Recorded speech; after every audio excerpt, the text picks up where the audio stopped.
ሰላም ጤና ይስጥልኝ የእግር ኳስ ቤተሰቦች። ዛሬ በፕሪሚየር ሊጉ ትልቅ ትኩረት ወደ ሳበው የስታንፎርድ ብሪጅ ጉዳይ እንመለሳለን። ሊያም ሮሲኒየር የቼልሲ መንበር ከተረከቡ በኋላ በቡድኑ አጫዋወት ላይ መሰረታዊ ለውጦች እየታዩ ነው። በተለይም በቅርቡ ቼልሲ ከብሬንትፎርድ ጋር በነበረው ጨዋታ ያስመዘገበው ድልና የቡድኑ አጠቃላይ እንቅስቃሴ አዲሱ አሰልጣኝ ምን አይነት ታክቲክ ይዘው እንደመጡ ፍንጭ የሰጠ ነበር። ብዙዎች ሮሲኒየርን የሚያውቁት በቻምፒየንሺፕ እና በፈረንሳይ ሊግ በነበራቸው ቆይታ ነው።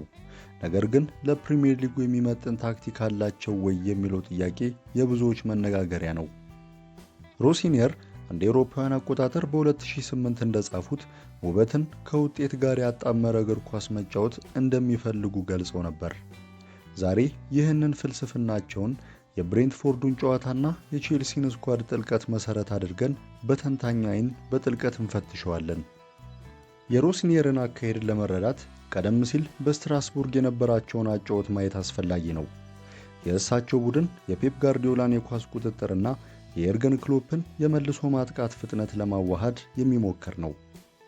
ነገር ግን እንደ አንዳንዶች ኳስ ለኳስ ብቻ የሚጫወቱ አሰልጣኝ አይደሉም። በፈረንሳይ በነበራቸው ቆይታ ቡድናቸው ከፍተኛ የኳስ ቁጥጥር ባይኖረውም እጅግ ከፍተኛ የሆነ የኳስ ቅብብል ትክክለኛነት ወይም ፓስ ኮምፕሌሽን ነበራቸው። ይህ የሚያሳየው ኳስን የሚቆጣጠሩት ለይስሙላ ሳይሆን ዓላማ ሲኖራቸው ብቻ መሆኑ ነው። ይህ ታክቲክ ፖሴሽን ዊዝ ፐርፐዝ ወይም ዓላማ ያለው የኳስ ቅብብል ይባላል።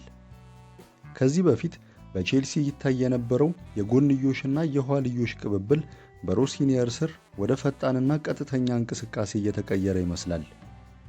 የዚህ ዋናው ዓላማ ተጋጣሚን በተደራጀ ሁኔታ ማጥቃት እንጂ ዝም ብሎ ኳስ ማሽከርከር አይደለም።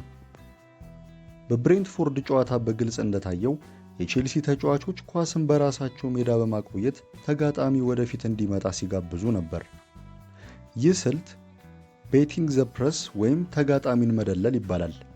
ልክ እንደ ኡናይ ኤምሪው አስቶን ቪላ ሮሲኒየር ተጋጣሚ ኳስ ለመቀማት ወደፊት ሲጠጋ የሚፈጠረውን ክፍተት ይፈልጉታል።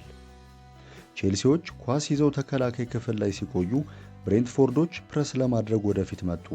ያኔ ነው የቼልሲ አማካዮችና አጥቂዎች በፍጥነት ቦታ ቀይረው ወደ አደጋ ክልል የሚገቡት። ስትራስቡርግ በፈረንሳይ ሊግ ከማንኛውም ቡድን በታች ረጅም ኳሶችን በመጠቀም ነገር ግን ብዙ የጎል ዕድሎችን በመፍጠር ይታወቃሉ። አሁን ቼልሲ ላይ እየተተገበረ ያለው ይኸው ነው። ሮሲኒየር የቼልሲን ፈጣን ተጫዋቾች በመጠቀም ከኋላ በረጋ ሁኔታ ተጀምሮ በመሃል ሜዳ ላይ ድንገት ፍጥነቱን የሚጨምር አጫወት እየተገበሩ ነው። ሆኖም ይህ አዲስ ታክቲክ ከስጋት የጸዳ አይደለም። የሮሲኒየር አጫወት ለግብ ጠባቂዎች እጅግ ፈታኝና አደገኛ ነው። አሰልጣኙ ግብ ጠባቂው ልክ እንደ ተጨማሪ ተከላካይ ከግብ ክልሉ ርቆ እንዲወጣ ይፈልጋል። በፈረንሳይ ሊግ የሮሲኒየር ግብ ጠባቂ ከማንኛውም የሊጉ ግብ ጠባቂ በላይ ከቦክስ ውጪ ኳስ በመንካት ሪከርድ ነበረው። አሁን በቼልሲ ሮበርት ሳንቼዝ ይህንን ሚና እንዲወጣ እየተደረገ ነው። ሳንቼዝ ወደፊት ወጥቶ ለተከላካዮች የኳስ አማራጭ ሲሆን፣ ቼልሲ በቁጥር ብልጫ ኳስን ከኋላ ለመመስረት ይመቸዋል። ነገር ግን ይህ አካሄድ ሃይ ሪስክ አለው። ሳንቼዝ ወይም ተከላካዮቹ ትንሽ ስህተት ቢሰሩ ግቡ ክፍት ስለሚሆን ለጎል የመጋለጥ ዕድላቸው ሰፊ ነው። በስትራስቡርግ ይህ ስልት ለብዙ ስህተቶችና ለጎሎች ሲዳረጋቸው ተስተውሏል። የቼልሲ ተከላካዮች እነ ፎፎናና ኮልዊል ኳስን በእርጋታ የመጫወት ብቃት ቢኖራቸውም ይህ የግብ ጠባቂ አጠቃቀም በፕሪሚየር ሊጉ አጥቂዎች ፊት ምን ያክል እንደሚያስኬድ ጊዜ የሚመልሰው ይሆናል። ታዲያ አሁን ላይ አሰልጣኝ ሮሲኒየር በቼልሲ ምን አይነት አሰላለፍ እየተጠቀሙ ነው? ቀድሞ በስትራስቡርግ ይተገብሩት የነበረውን 3-4-3 በመተው በሃል ሲቲ ይጠቀሙበት ወደ ነበረውና ለቼልሲ ስኳድ ይበልጥ ተስማሚ ወደ ሆነው 4-2-3-1 አሰላለፍ አምርተዋል። በዚህ አሰላለፍ የሞይሰስ ካይሴዶና የኤንዞ ፈርናንዴዝ ጥምረት ወሳኝ ነው። ካይሴዶ ኳስ የማስጣልና የመከላከል ሥራ ሲሰራ፣ ኤንዞ ደግሞ የሮሲኒየርን ፖሴሽን ዊዝ ፐርፐዝ ሐሳብ በመተግበር ኳስን ያከፋፍላል። ከፊት መስመር ኮል ፓልመር በቁጥር 10 ሚና ነፃነት ተሰጥቶታል።